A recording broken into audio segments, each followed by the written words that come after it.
Okay, guys, your F major scale. This is the last one for this virtual classroom for right now. So you know your F concert scale. We already talked about it in exercise 96. Now, if you remember, exercise 96 was kind of weird because they had you start at one octave or one range, and then you were jumping around. You're either going really high or going really low, and it was inconsistent. With the FBA pattern, it's going to be just like the B flat, where you're starting on one note and you just continuously go up to the right octave and then come back down. So with that being said, there's two notes that we haven't talked about yet. So before we do anything else, I want to talk to you about those two notes. I'm going to teach you the two notes now, and then when we look at the scale sheet, I'm going to show you what it looks like on the staff so you know how to reference that. So first of all, let's just play your concert B flat. Baritones, that's open combination. Trombones, it's first valve, your low B flat. Together, ready? Now, the lowest note we've learned so far is your A, or your A flat. In this case, because of the key signature, I want you guys to play an A natural, low A. Trombones, that's your second position. Baritones, that's middle valve combination, okay? So second position or second valve combination. Let me hear your low A natural. All right, really work on trying to match those pitches, especially in the trombones.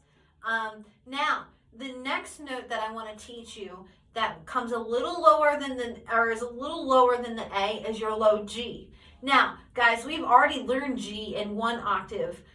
Trombones, that's your fourth position, and baritones, that's first and second valve combination. We've already learned that one octave. Now we need to know the lower octave. Believe it or not, your low G is going to be the same valve combination or same slide position as the other G. So trombones, your low G is going to be in fourth position, and euphonium, baritone, your low G is going to be first and second valve combination. So your low G is going to sound like this. You really need to put some more lip in the mouthpiece to really relax and get that low G to come out. Let's try it again, low G. Now, what you could do to help get to the low G is you could start from the B flat. We go B flat, A, and then the low G. So let's try that together. Ready, go. Or trombones, 1, 2, 4.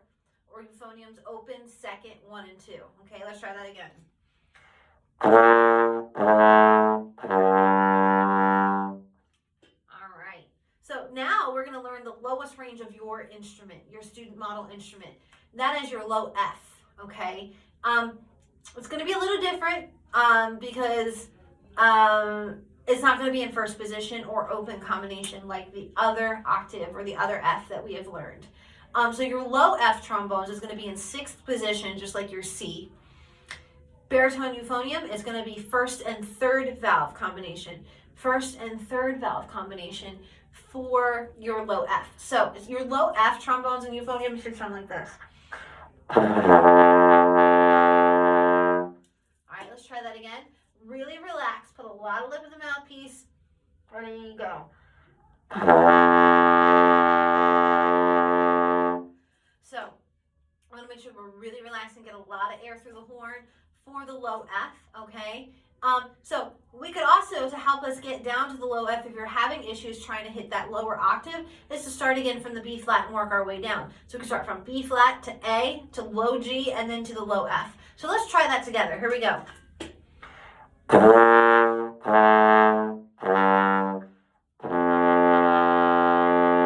Remember, 1, 2, 4, 6 for trombones. Open, second, 1 and 2, and then 1 and 3 combination for your euphonium baritone horns. Let's try that one more time, and then we're going to talk about your scale sheet. Ready? Make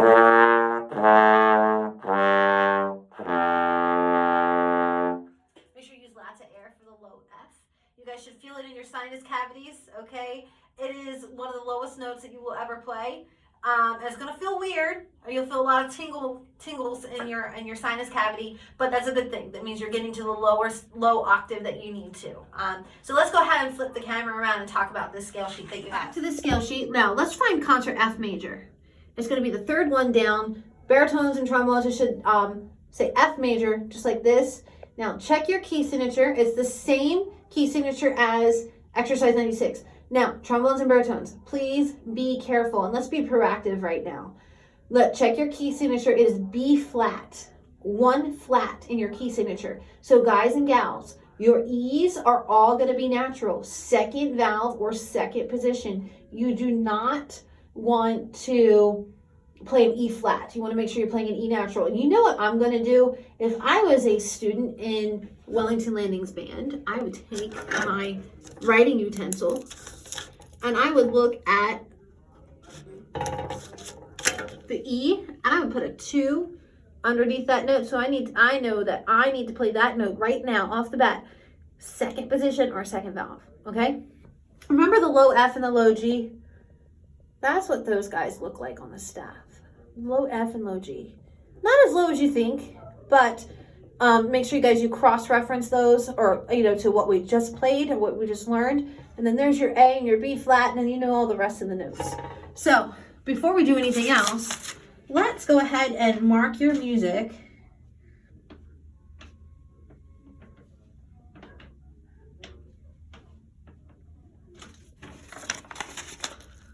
For your scale sheet. For those notes, I put the trombone slide positions on the top. I put the euphonium and the baritone valve combinations underneath those new notes on the bottom. Make sure your scale sheet looks like this. Don't be afraid to mark it up, okay? So, guys, same thing as your arpeggio for your F concert scale that we did for your B flat scale. Remember I said it's the first note, the third note, the fifth note, and the 8th note of your scale is your arpeggio. That is the standard formula to make an arpeggio off of any scale that you learn from here on out for the Florida State standards, okay? So now I want to go ahead and I want to play the F concert scale. We're going to go at a slow tempo just because we have 2 new notes that we need to contend with, the low F and the low G, making sure that we're getting used to the slide positions and make sure you practice those. And I also want to tag on that arpeggio. I want you guys to kind of hear what that scale sounds like, and then we'll talk. Here we go. F concert.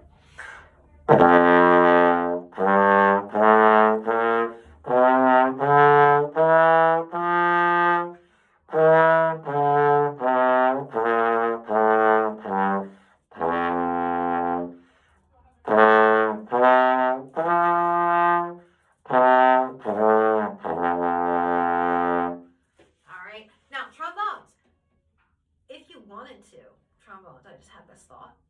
Remember I also showed you that the alternative slide position for concert F, for the higher octave F, is also in 6th position. So you could do low F, second for A, and then C, and then F in 6th.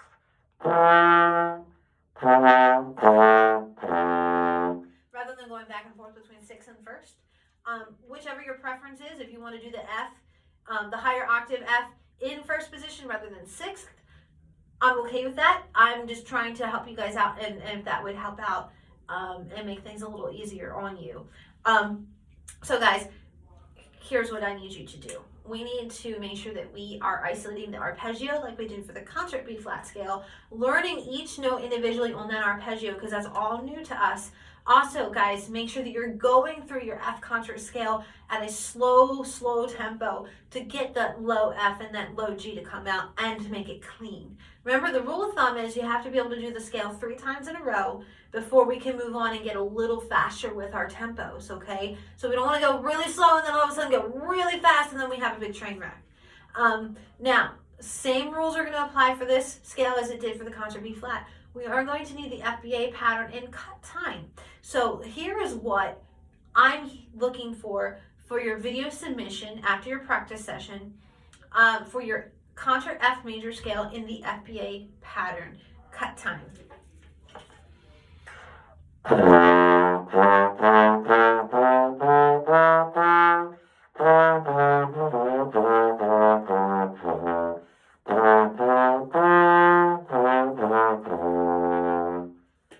Alright? So, make sure you work through the scale note by note and work on at a slow tempo, and then like I said, slowly start increasing your speed.